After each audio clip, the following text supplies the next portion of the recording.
Digging deep, the Hugh Roy Cullen story. The Pierce Junction Gusher.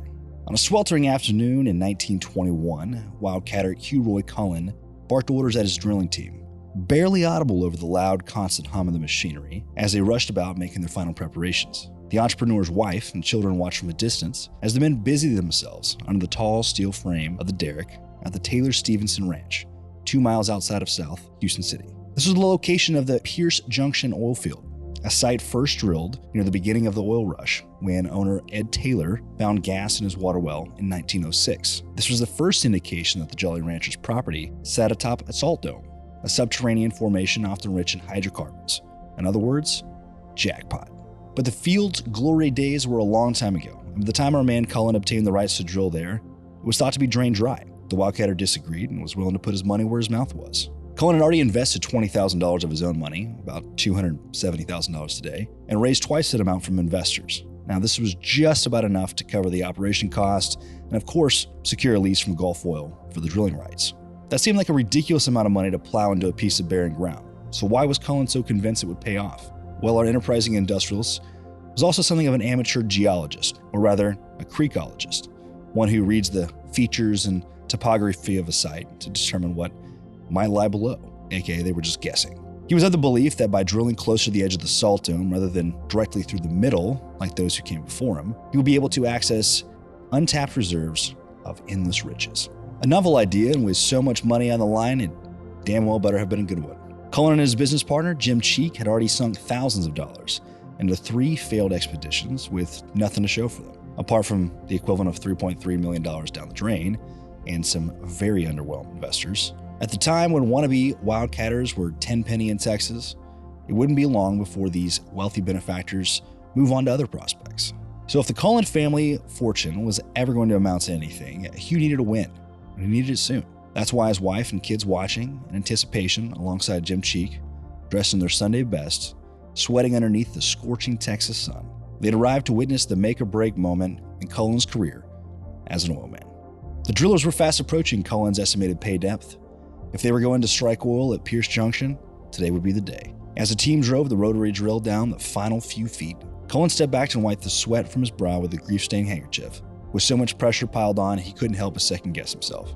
What if he was wrong? But just then, rumbling from deep down in the earth, Cullen's wildcatter prayers were about to be answered in spectacular fashion. His team got clear of the borehole in anticipation of what was coming. Seconds later, a tall plume of black gold spewed dozens of feet into the sky above the derrick, sending a splattering of oil raining down all around.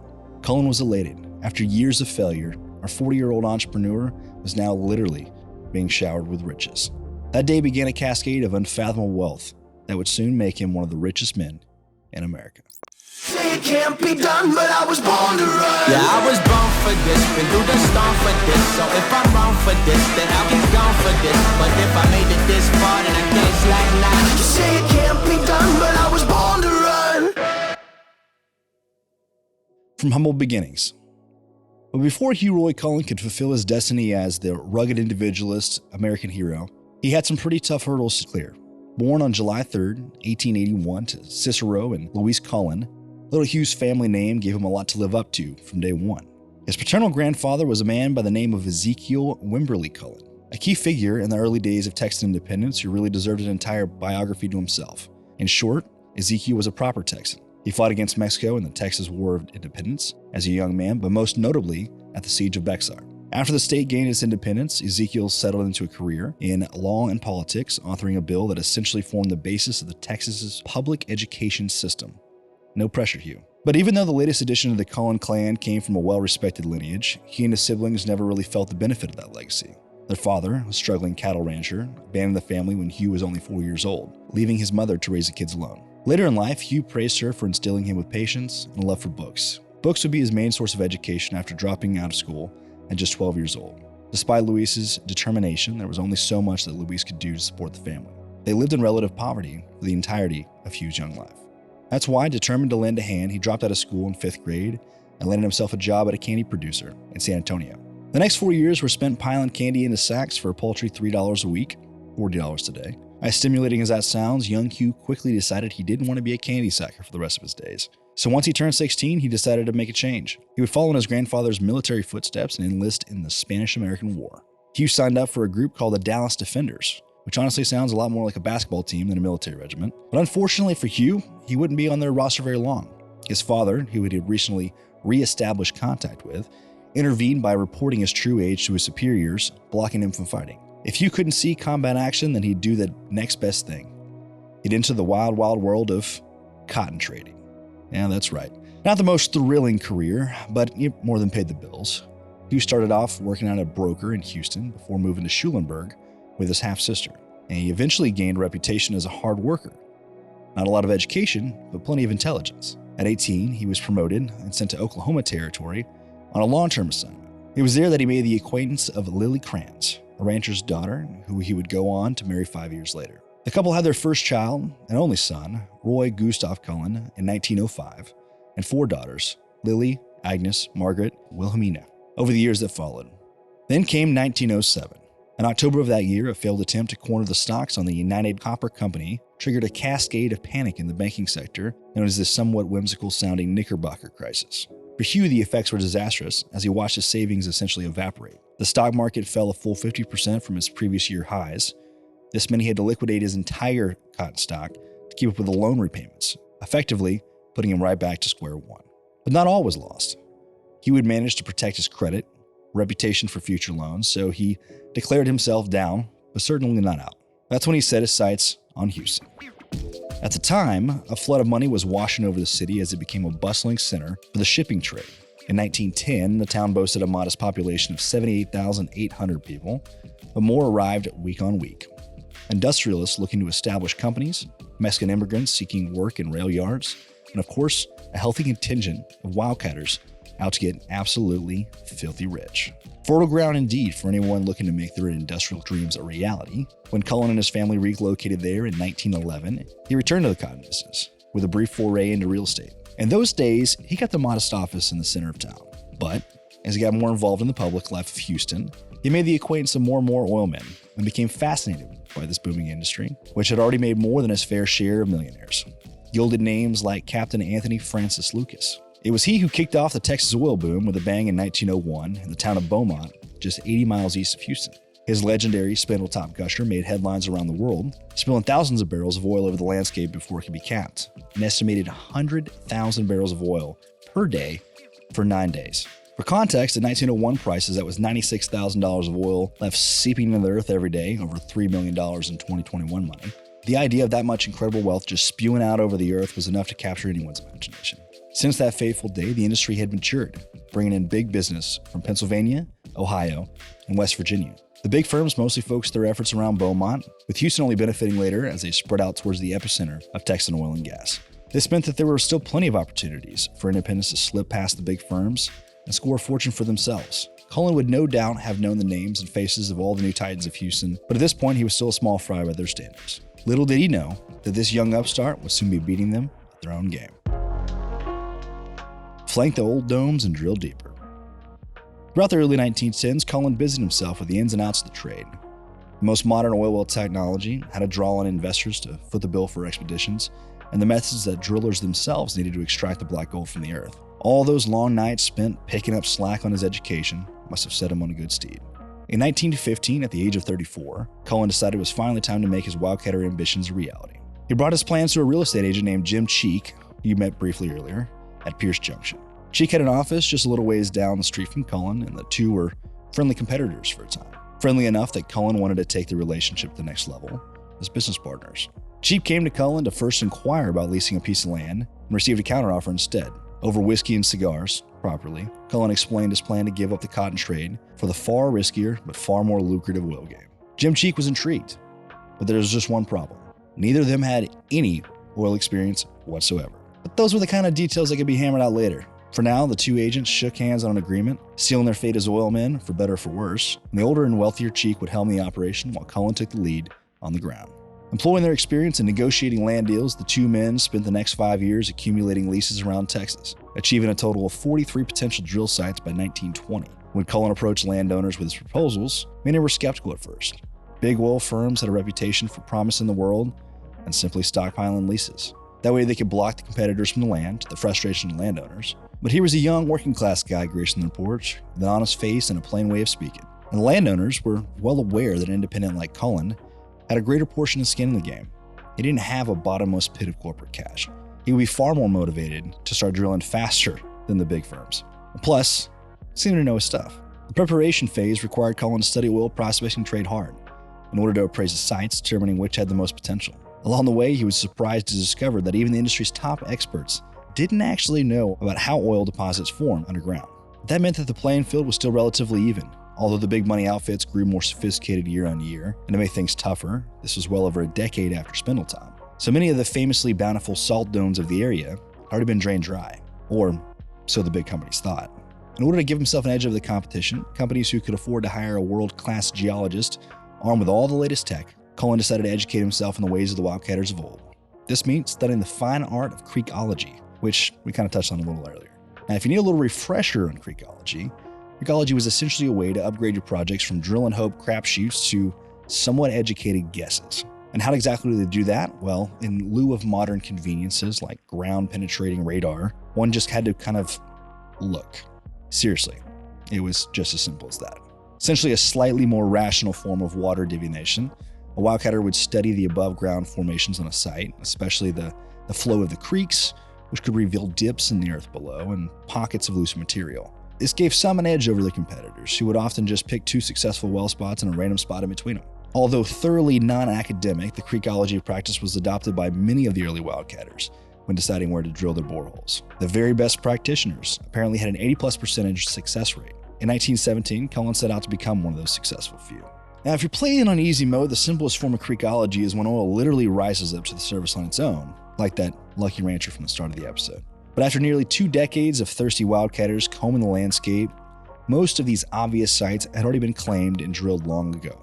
Cullen would have to get a little bit more creative. Our startup wildcatter believed that the potential of the salt domes had been woefully underestimated by the old guard. His layman study into new geological research, combined with the wisdom of creekologists, led him to conclude that rich deposits of oil might still remain at the edges of these formations. In this, he was getting well ahead of the industry trend, exploiting land previously deemed dry, but developing the industry's relatively rudimentary understanding of its own science. As University of Houston professor Joseph Pratt explains, the great thing for wildcatters during this period is that nobody really had a good grasp of geology and seismic processes. The big companies couldn't do much better than the wildcatters, but it was an incredibly rich oil region. I've already kind of given you a big spoiler on how that turned out for Cullen and Cheek. To recap, it went absolutely terribly at first, with 3 failed ventures in a row, and then came Pierce Junction, the gorgeous money fountain that burst forth for the entrepreneurs in 1921, making them both rich. The extremely expensive geyser that Cheek and Cullen's team set off for that day showered the investors in a glorious 300% gain and ensured the two men would be sitting pretty for the rest of their lives. Cullen's unconventional tactics have paid off spectacularly, to the tune of 2,500 barrels per day. At $1.74 a barrel, around $22.50 today, it meant that the whole expedition could essentially pay for itself in just under 2 weeks. In the 100 years since that day, the total amount extracted from the site stands at well over 105 million barrels. Not bad at all for a first successful drill, and as you can imagine, Cullen and his investors were hungry for more. The Pierce Junction gusher gave the investors confidence to go all in on the further 3 drill sites. But just like the first bunch, these wells came up dry. Cullen now had a 1 in 7 hit rate.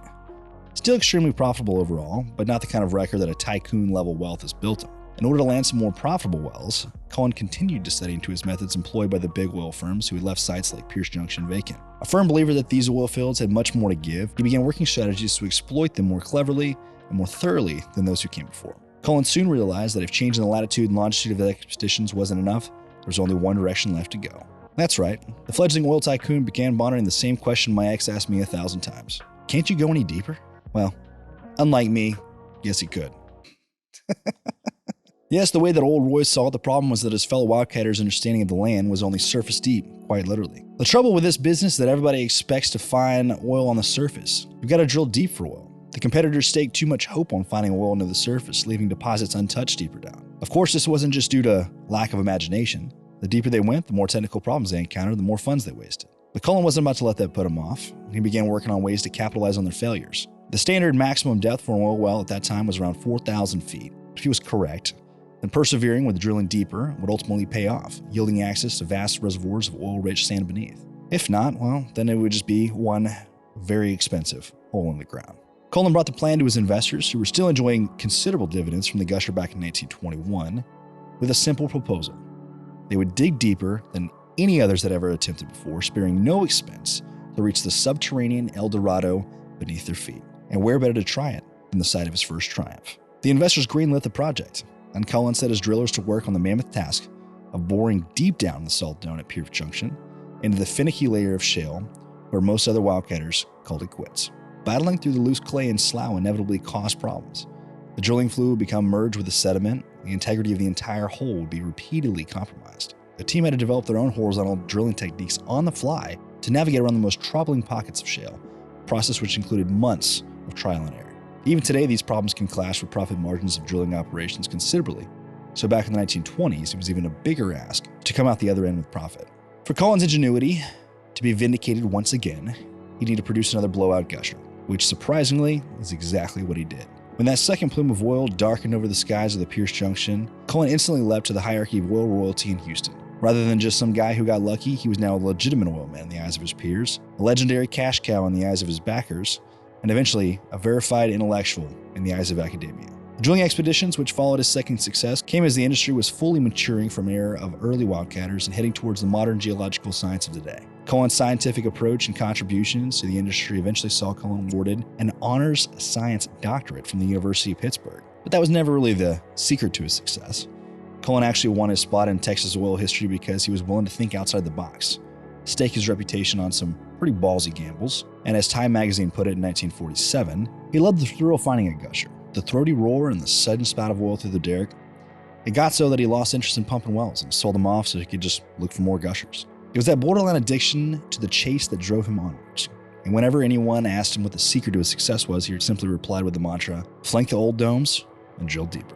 A straightforward little phrase to live by, but at one point in history, that wisdom was enough to make you one of the richest men on earth.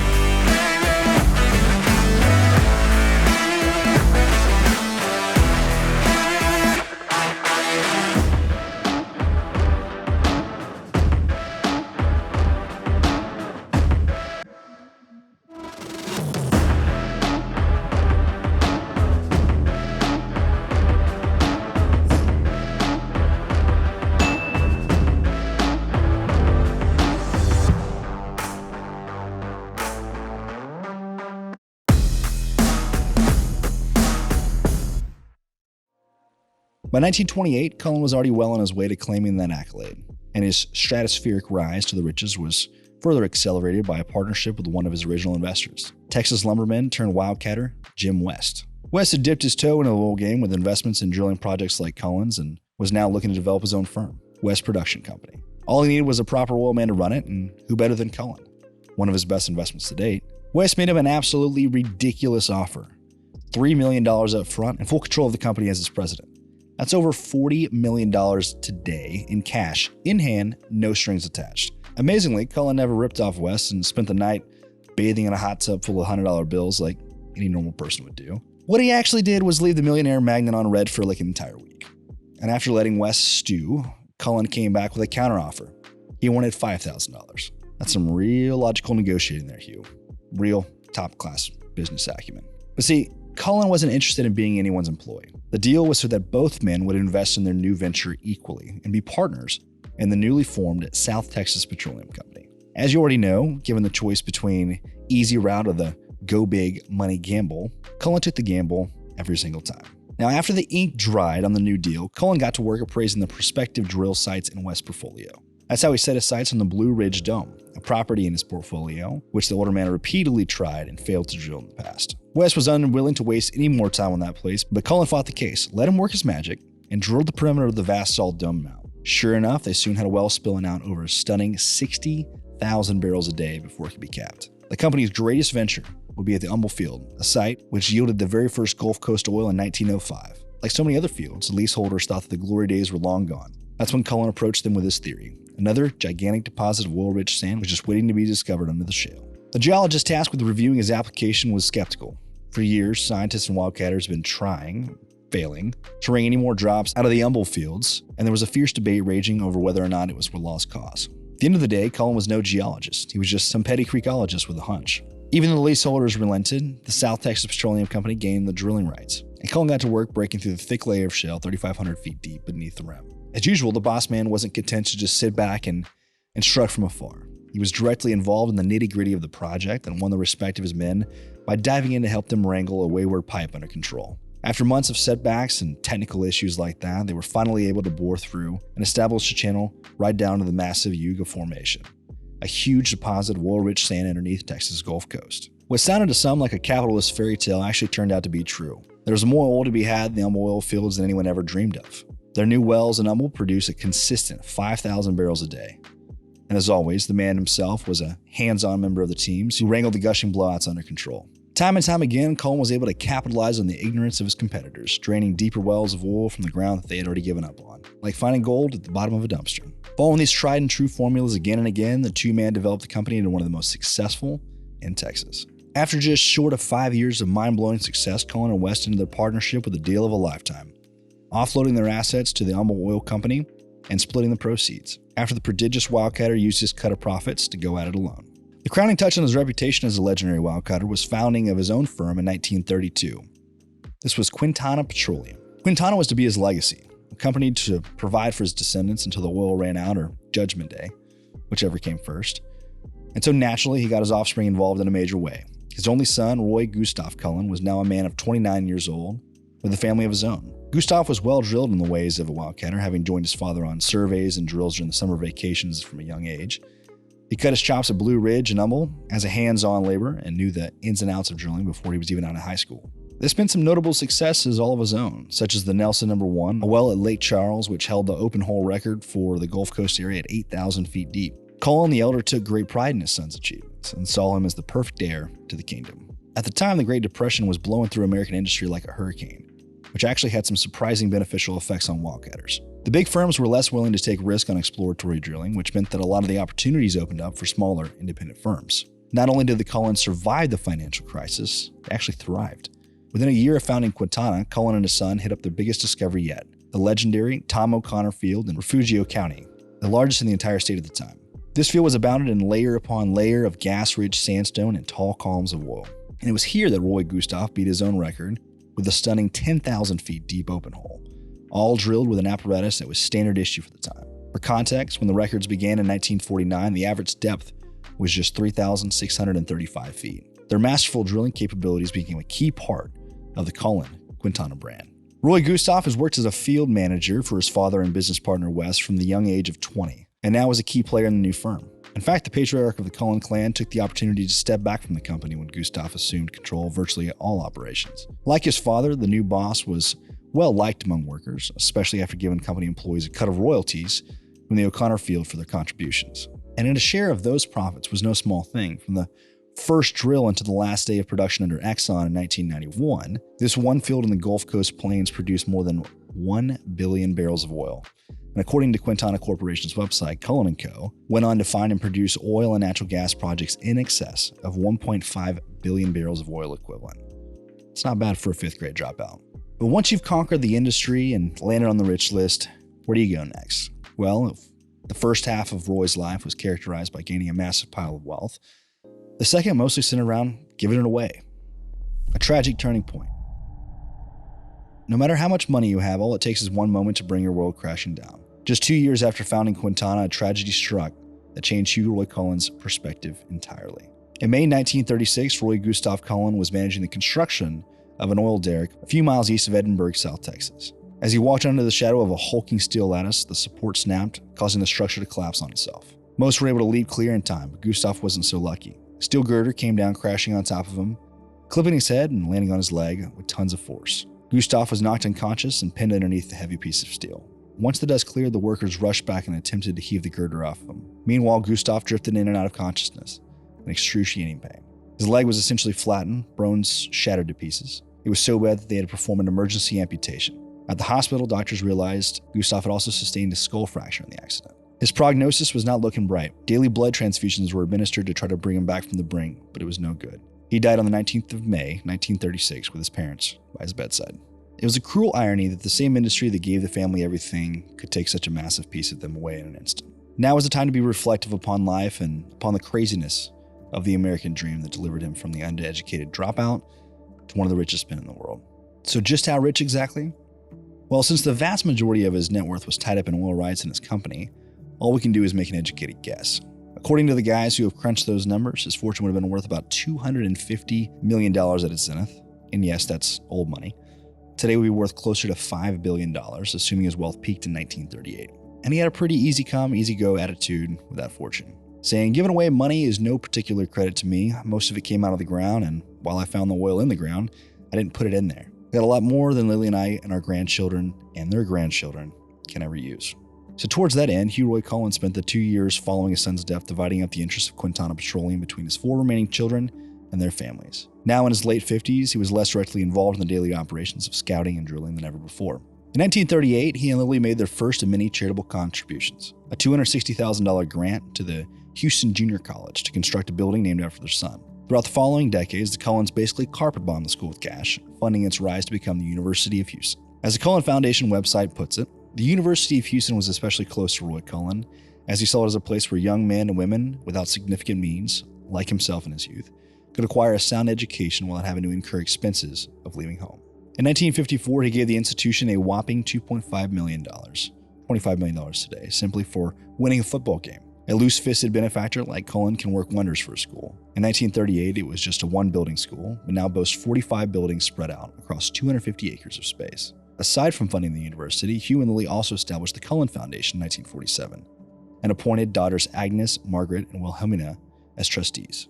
Their other daughter, also called Lily, had eloped with the polygamous Italian playboy at that point, but that's a story for another time. The foundation's sole purpose was to furnish grants upon local hospitals, charities, and educational institutions. All of that would be taken from a pool of oil rights gifted to the foundation by the family. The future production rights to over 20,000 acres of oil-bearing land. At $2 a barrel and somewhere around 70 million barrels expected, that totaled an estimated $140 to $160 million, not accounting for production costs, but let's not split hairs. Either way, it was one of the largest individual endowments in the entire history of America at the time. But Cullen wasn't about to brag. To complete that quote from earlier, I don't think I deserve any great credit for using it to help people. It's easier for me to give away $1 million now than it was to give $5 to the Salvation Army 25 years ago. A lovely sentiment, but if we ended things there, we'd only be painting half the picture of Hugh Roy Cullen's final decades on Earth. Sure, he was concerned about the Salvation Army, but his real worry in life was the Red Army. So far, we've covered Cullen's ride to riches origins and generous philanthropy. What's not to love? But we'd be lying if we said the man never courted a bit of controversy in his life. This largely came in the form of an extremely zealous support for Senator Joseph McCarthy and the communist witch hunts of the 1950s. Prior to then, Cullen's political views were more conventional. A staunch believer in individualism and state freedom, Cullen believed that the political philosophies brewing over in Europe would have a corrosive effect on American society. He's quoted as once saying, "As long as I'm an American, I intend to use my God-given right to fight for the things that I believe made America strong, and defend my country against the foreign isms in the European and Asiatic political systems that I believe will make us weak and ultimately destroy us." I can practically hear the bald eagles soaring overhead as we speak. In practical terms, Cullen's take on patriotism manifested through a heavy opposition to FDR and the New Deal, which he saw as a start of stateside socialism. Prior to 1932, he was an independent, but after Roosevelt won the presidency, Cullen threw his weight behind successive Republican candidates to resist the man and his successors. Cullen was also the main donor to the so-called Texas Regulars, a group of right-leaning Democrats sympathetic to the oil men's opposition to the president, particularly the imposition of set prices for oil and gas during World War II. Although for a brief time in 48, he did veer from the GOP to side with the Dixiecrats, not to be confused with the Dixie Chicks. This was a short-lived states' rights Democratic Party, a group who put maintaining racial segregation at the top of their agenda. That's why Brian Burroughs, writer of The Big Rich, The Rise and Fall of the Greatest Texas Oil Fortunes, has far less favorable things to say about the old tycoon. A Faulkner-esque figure in a white summer suit, a man who detested communist pinkos, and especially Roosevelt, and who preferred minorities to know their place. But his chief political concern was his hatred for commies. So when tail gunner Joe rose to power by accusing everyone and their grandmother of being a Soviet infiltrator, Cullen welcomed him in Texas with open arms, declaring, "I hope he keeps all the communist spies running until they get to Moscow." The senator's donation ledgers were sealed up for decades at Marquette University since politicians weren't obliged to report funding sources back then. But in 2020, journalist Larry Tye got an exclusive look. It turned out it was Cullen that was McCarthy's biggest single donor in 1952 re-election campaign. Memo revealed that the Texas oil men on the books should receive a first-class treatment in case they call. Not that this was particularly surprising. Cullen was the first of the oil tycoons to bring McCarthy to Texas on his speaking tours. He feted the senator as the greatest man in America. As Cullen's fellow oilman and McCarthyist Clint Murchison put it in 1954, "We all made money fast. We were interested in nothing else. Then this communist business suddenly burst upon us. Were we going to lose what we had gained? But if I remember my history lessons correctly, Stalin and his boys never did manage to march onto Texas after all." What's more, McCarthy fell from grace later in 1954 following the Army McCarthy hearings. The Red Scare simmered down, and later that year, Hugh Roy Cullen officially retired at the ripe old age of 73. As you already know, the biggest threat to Hugh Roy Cullen's bank balance wasn't a communist revolution, it was himself. Death and legacy. By the time Hugh Roy Cullen's life came to an end, he had given away an estimated 90 to 95% of his entire estate. That means anything up to $237,500,000, potentially $4.5 billion today, gifted through charity, political donations, and foundation endowments. He was 76 years old when he passed away from natural causes on July 4, 1957, bringing to close one of the most interesting chapters in the history of Texas' most successful, most ingenious, most filthy rich wildcatters. But his tale isn't quite done yet. What exactly became of the Cullen dynasty after its pioneering patriarch met its maker? As a Texan journalist, John Davison, put it back in '82, all of the Cullens lived quietly, completely confident of who they were and how they fit into Houston society. They managed to avoid notoriety, following Hugh Roy Cullen's advice that they should wear the same kind of clothes as their friends, drive the same kind of cars, and live in the same kind of houses. That's not to say that they were short of cash, far from it.